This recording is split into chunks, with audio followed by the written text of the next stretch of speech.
आदरणीय बंधु माताओं व मेरी प्यारी बहनों, राधे राधे। आपका हमारे YouTube चैनल पर बहुत बहुत स्वागत है।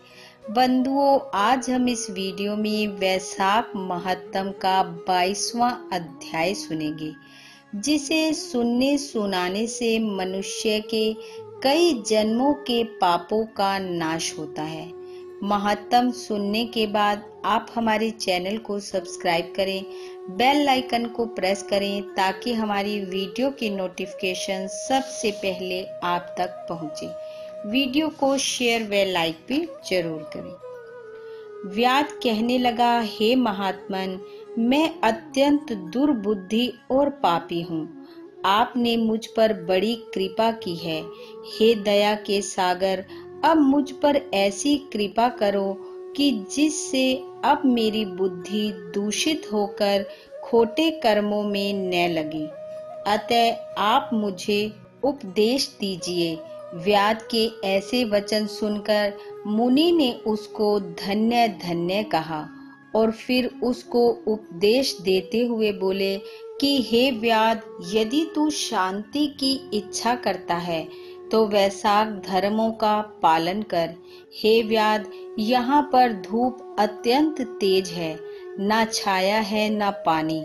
इस कारण चलो कहीं दूसरी जगह जल पीकर और छाया में बैठकर स्वस्थ चित्त से तुम्हारे सामने पाप नाशक वैशाख महात्म का वर्णन करूंगा।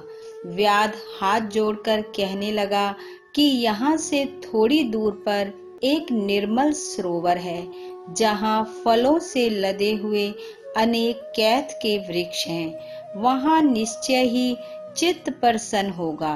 व्याध की यह बात सुनकर शंख मुनि उसके साथ चल दिए और थोड़ी दूर पर जाकर उन्होंने देखा कि एक निर्मल सरोवर है। मुनि ने उस सरोवर में स्नान किया, फिर देव पूजन कर व्याध के लाए हुए श्रम नाशक मीठे कैथ के फल खाए। तत्पश्चात व्याध कहने लगा कि हे महात्मन, यदि आप मुझ पर कृपा करो तो यह बतलाइए कि कौन सा कर्म करने से मुझे व्याध जैसी बुरी योनि मिली और फिर आपका सत्संग कैसे हुआ। मुनि हंसकर कहने लगे कि तुम शाकल नगर में वेद पाठी ब्राह्मण थे। तुम्हारा नाम स्तंभ और गोत्र श्री वत्स था। एक वैश्य से तुम्हारा प्रेम हो गया। उसी की संगति दोष से तुमने नित्य कर्मों को त्याग दिया तथा शूद्र के समान रहने लगे। इस प्रकार तुमने आचारहीन होकर धर्म का त्याग किया। परंतु तुम्हारी स्त्री जो अत्यंत रूपवती थी, तुम्हारी और वैश्य की सेवा किया करती थी। तुम दोनों पलंग पर सोते, वह नीचे सोती। तुम्हारे पैर धोया करती थी। वैश्य के मना करने पर भी वह पतिव्रता वैश्य सहित तुम्हारी सेवा करती थी। एक दिन तुमने भैंस का दूध और मूली खाई तथा तिल भी खाए। इस अपच्य भोजन से तुमको दस्त और वमन दोनों होने लगे और फिर दारुण भगंदर रोग हो गया। जब तक घर में धन रहा, वैश्य भी वहां पर रही, और जब धन खत्म हो गया तो वह तुम्हें छोड़कर चली गई। इस पर तुमको बड़ी घृणा हुई और तुमने अपनी पतिव्रता स्त्री से कहा कि मैं अत्यंत निष्ठुर और वैश्यगामी हूँ। हे सुंदरी, मुझ पापी ने तेरा कुछ उपकार नहीं किया। जो अपनी नम्र भार्या का मान नहीं करते, वह 15 जन्म तक नपुंसक होते हैं। मैं रात दिन महात्माओं और तेरी अवज्ञा करने से ही निश्चय पाप योनि में पड़ूंगा।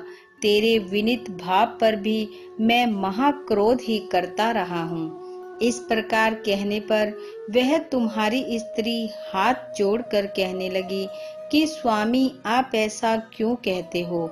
मैंने आप पर कभी क्रोध नहीं किया।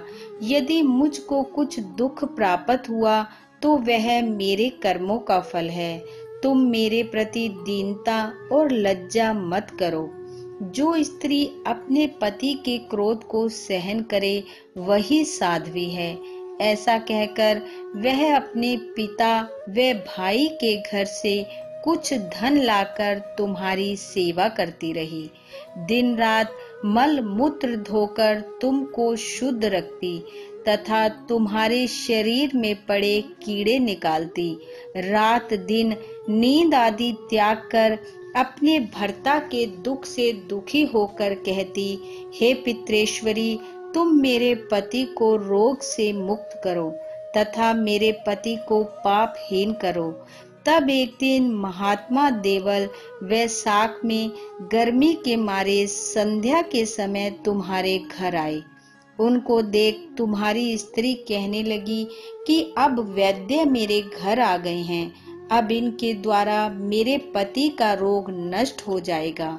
उनके चरण धोकर तुम्हारी स्त्री ने अपने सिर पर वह चरणोदक छिड़क लिया।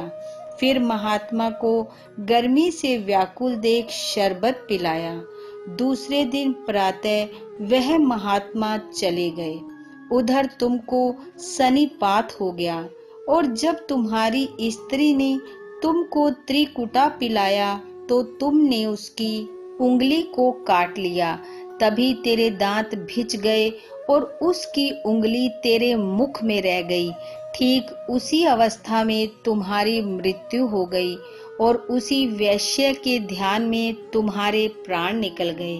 तब तुम्हारी चिता के साथ तुम्हारी पत्नी भी सती हो गई। इस प्रकार सती होने तथा वैशाख में महात्मा को शरबत पिलाने व चरणोदक सिर पर छिड़कने से वह सद्गति को प्राप्त हुई।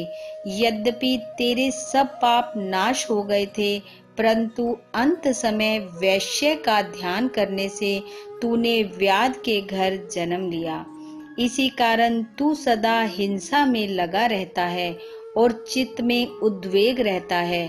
तूने अपनी स्त्री को शरबत पिलाने की आज्ञा दी थी, इसी कारण व्याध योनि पाकर भी धर्म पूछने को तेरी सद्बुद्धि रही।